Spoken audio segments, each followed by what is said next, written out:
What's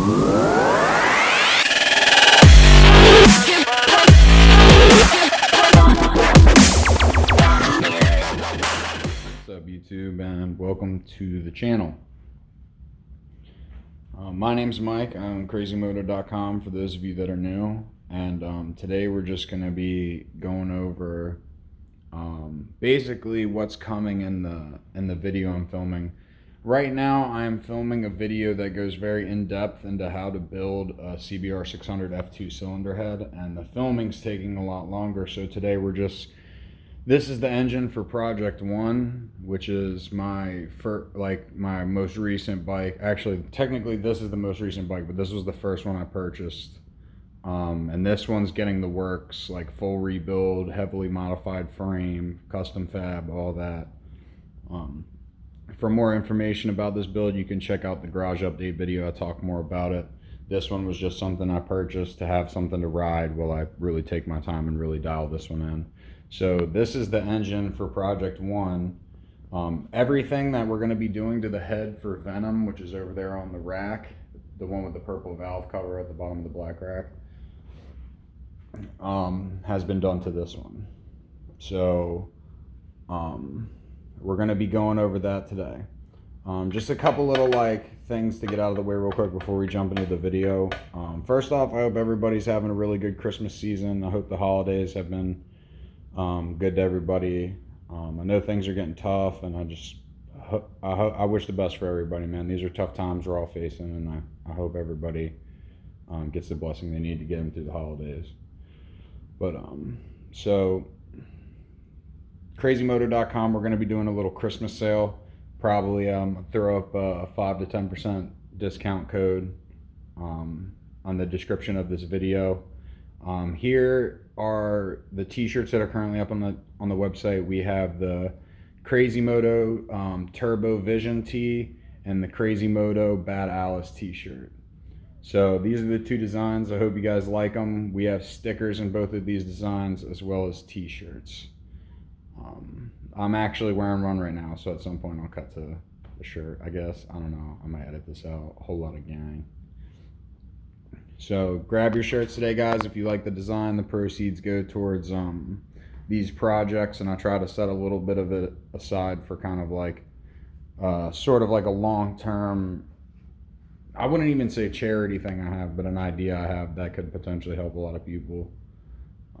I've spoke about it before, I believe, but opening greenhouses in various cities and running off donations and giving the food to the communities for free.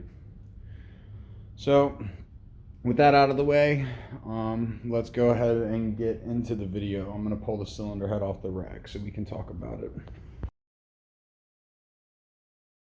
Alright guys, so here is the cylinder head that we're going to be rebuilding for Venom. This is the purple valve cover that's going to be going on Venom.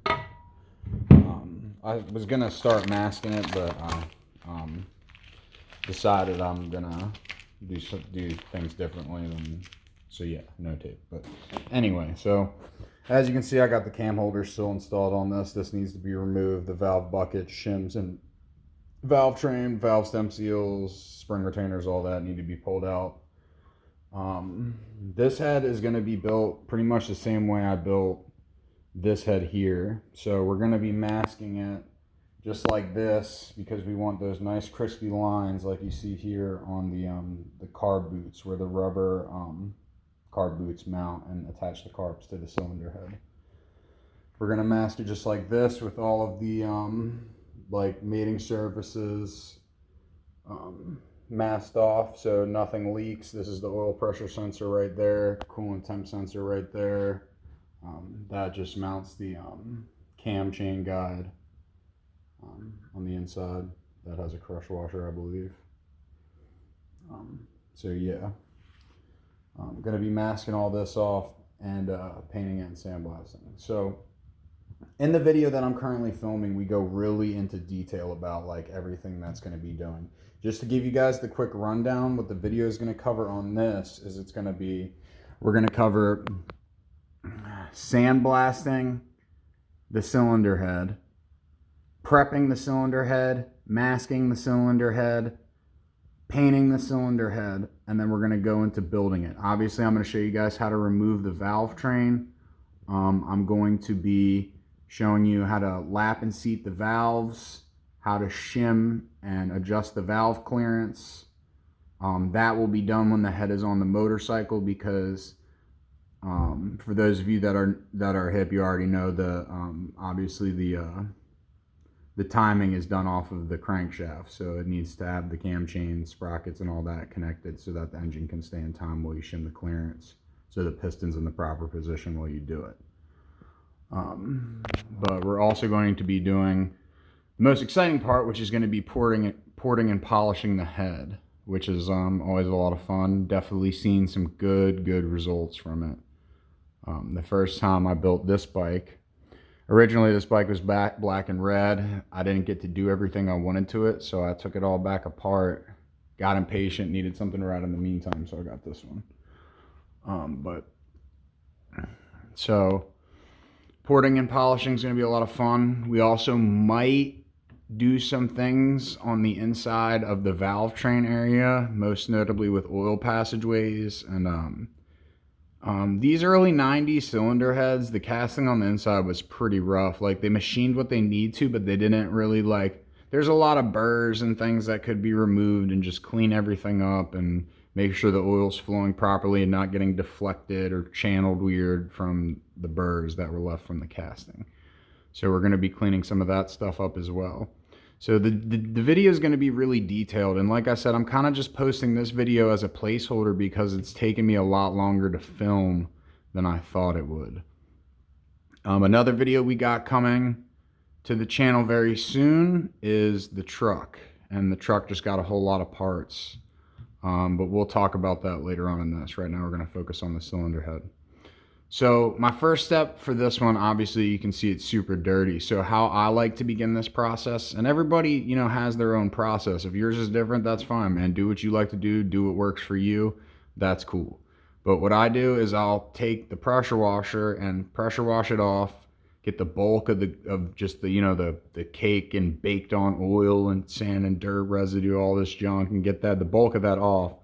And then what we'll do is we will then like tape off the internals and tape off what we can on the intake side, most notably, and then sandblast the sides. You don't want to sandblast the mating surfaces. They need to be pretty smooth. So we just basically sandblast the sides all the way around to get it prepped for paint. Once everything has been sandblasted, then what we'll do is we'll go in with our sandpaper and all that, and we will port and polish the head. I always take my tap and dies, and I like to retap these holes just because, you know, when you do all that work, you don't want it to be like crusty and filled with sand. So after everything's been tapped and every mechanical surface has been refinished, sandblasted, wire wheeled, whatever, once all that is done and everything's been ported and polished as well, basically we got to remove all the metal in one step because we don't want to wash the head multiple times. We want to have water touch it as little as possible and dry it immediately. So we'll do everything that's going to remove metal and could possibly leave chips or residues or anything like that. We're going to do all of that at once and then just wash the head one time and then have it be ready for paint. So when you're doing this, anything that you were going to do that could potentially remove metal or cause metal residue or dust or shavings, whatever, anything metal, if you're going to do that, make sure you try to do that all in one step, or else you're going to be washing your cylinder head multiple times. It just turns to a pain in the ass drying it. Now, once all that's done, we'll do a final go around with the sandblaster, and then we will wash the head with the pressure washer, and then we will wash it in the sink with brushes going through all the little cavities to make sure everything is really clean and there could be no possible metal left in there. Once the head is washed, we then dry it extremely thoroughly with compressed air. Like, down to the last drop of water, get it off that. Because we want this thing to be prepped, we want it to run well, we want it to run smoothly, we want it to run with no issues. So another thing that I forgot to mention is we're going to be decking the head at home. Now, this is obviously not like super precise. This is nowhere near as good as you would get from a machine shop, but it will work and it will make a difference. It will make your head seal better. And it's easy and simple to do. So we'll do that as well, both surfaces. We don't want to go too much with it. You don't want to remove a ton of material. You kind of just want to flatten and smooth what's there. So once that's all done, we're going to go into the more technical stuff, like the lapping and seating of the valves, as well as the we're going to go into the lapping and seating the valves. We'll do that when after the head's been sandblasted, because that could leave residue in metal too, and we want to wash it off the head. So we'll do that right before we wash the head, and then after that, we'll do the technical stuff like shimming the valves and making sure the valve train's operating smoothly and efficiently. Make sure we have, proper assembly lube on everything. I like to use Royal Purple's Max Tough engine assembly lube. I think it works really well, and it definitely does a good job protecting parts if they sit for a while, and making sure, no corrosion or anything could possibly happen. So basically that's all the steps for that. I kind of glossed over painting. This head is not going to be black. I think what we're going to do is we're going to go with the VHT silver. At this point, it's kind of hard to tell, but like I've touched up the frame with this VHT silver, and it's like a perfect match for the frame. Like all of this has been painted, and I didn't paint any of that. So like it's a really, really, really, really close match. The problem is the engine is obviously a different silver than the frame. So the head might stick out a little bit, but I think it'll blend in enough that it'll work. And I don't want to do a crazy full engine rebuild on this one until this bike is together. So like I said, this head has also been ported and polished. Valves have all been polished.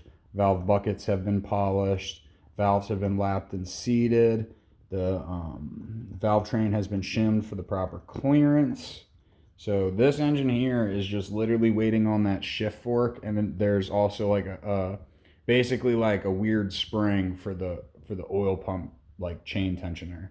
So those are the only two things I'm waiting on to finish this one, and then this bitch is done and would be ready to go. But like I said, too much stuff to redo on this to do anything with that. So basically I just wanted to give some content while I'm like filming the video for this, because tomorrow we're gonna start like really breaking this thing down and really getting into the nitty-gritty of filming. I've already like filmed all the tools and supplies you'll need to do basically everything I'm going to be talking about in the video. So basically now all that's left to film it is actually doing the work. So gonna get on that soon.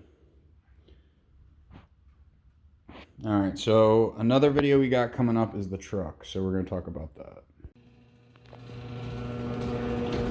So another thing that we should talk about is the truck. So the truck just got a whole bunch of new parts. The truck just got inner and outer tie rods, new boots, new lower ball joints, new upper control arms, and obviously upper control arm ball joints with the new control arms, hubs, wheel bearings, sway bar links. There's something else I'm forgetting, but it just, yeah, like I said, it's got a whole bunch of new parts, and I've been so busy. I got a massive kit from 1AAuto.com, and shout outs to 1A Auto. I'm gonna be linking the kit for this truck in the description, because man, I swear you cannot beat the value of these kits they have. It's amazing. So shout outs to 1A Auto, make some great products. I'll try to get down there and show. The lower control arm isn't new. So the lower control arm is new, but you can see new outer tie rod, new inner tie rod, new lower ball joint, new upper control arm. You can see where I marked the camber adjuster, so it was correct when I put it back on. sway bar links on the back side. So that video is going to be edited and coming soon. When I filmed it, I was in a huge rush, so it's really not the best quality. And I'm trying to up my filming quality, guys. I'm sorry if the filming quality isn't like super professional or super quality right now. I'm still learning how to do it and learning how to set up for videos. A lot more work goes into these than you think. So that's the truck. That video is coming soon. So the RX-8. So the RX-8 is up at the house now because pretty soon we're going to begin the process of stripping the vehicle. The RX-8 was backed into down at the wharf, so I'm talking with insurance right now about what's going to happen with that, but it's thinking we might start this build sooner than later. The truck, mechanically on it right now, everything is sound. There's a slight rattle at sometimes that I need to investigate. It's probably just a loose clamp or something like that. I just gotta go through and just do another inspection and make sure everything's good. So I mean, we can't start the build, but this won't get started until after Venom's done. But we'll probably actually start tearing this down before Venom's done. I don't know, we'll see. Depends on how quickly this can get filmed. Alright guys, so I'm going to show you some stuff. The last couple of things I wanted to go over with everyone was a couple of the products and some more of the videos that we have coming in the future to the channel, because they both go hand in hand. So as you guys can see, some of the things we got going on for Venom next after the cylinder head, we're going to be putting on a new chain. This is an O-ring chain. We have a new sprocket, just a very simple cast sprocket here. We have the CRZYStable mechanism clutch lever, which will be going on. And one of my favorites is we have the ATD brake lever and reservoir as well. So this is these two products are carried on the website. Obviously, the CRZYStable mechanism clutch lever is one of our featured products. I really should have cleaned this up before I shot this video, but it's been sitting in the garage, so it's a little dusty right now. But these two we do not carry on the website, but the ATD brake systems are amazing bang for your buck. They're half the price of Brembo. They're extremely functional, and I really like them. They're for the price, they're extremely high quality for what you pay for them, and that's definitely a good thing to get in a product, especially just for a simple street build like Venom. We're going to be whipping around. For for Project 1, I'll probably spring for Brembo or something like that for the brakes, but fully adjustable. You got the spot for the brake pressure switch, lines hooked to the master right here. So I'm pretty excited. It's definitely going to be a substantial upgrade over the stock braking system, which is beat to say the least. So another thing that we carry on the website, these two are actually for Project 1, and if you know about bikes and you're into building bikes, you know that this right here, this is the good stuff, man. We have an M unit blue right here, which is basically like an ECU in a way, but it controls all the electronic functions, and it just provides power to your vehicle's stock ECU and ignition system, but digitally controls all the other functions. So to give you an example of that, for instance, with this product, if I have it installed properly, I can connect my phone to the Bluetooth supported by this unit, and I can have it set up so that if I were to approach the bike with my phone, depending on how I have it set up, I could have, you know, the front light gradually turn on as I got closer. I could have the turn signals flash when I walk up with my phone. I could have it start up when I approach it if I wanted. Which I don't recommend, because if you ever leave it in gear, that would suck. But it's really an amazing product, and Moto Gadget makes some incredible stuff. So if you're about to embark on a project bike and you really want to get to the nitty gritty and break everything down to every last little piece and redesign it and make it better, then this is something you'll definitely want to look into. This is the Moto Gadget Motoscope Pro.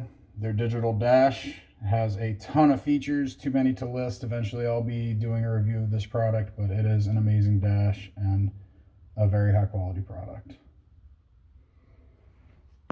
So I just wanted to share some of this stuff with you guys because they're really good products and they're definitely good deals. Especially this Adaline brake system here, one of my favorites and one of the best sellers on the website. So I think that'll about wrap up this video, guys. I just wanted to share the products with you and show you the deals we got going on the site right now. I'll be including a 5% coupon in the description, and I just hope everybody's having a good holiday season. I hope everybody's enjoying time with their family. I hope if you're going through something rough and you're struggling, I hope you get the blessings and the insight that you need to get through it. And I think we're all facing really hard times right now, and I think we need to kind of stand up for each other and stand together and make sure we're good. So hope everybody has a good holiday season. Stay crazy.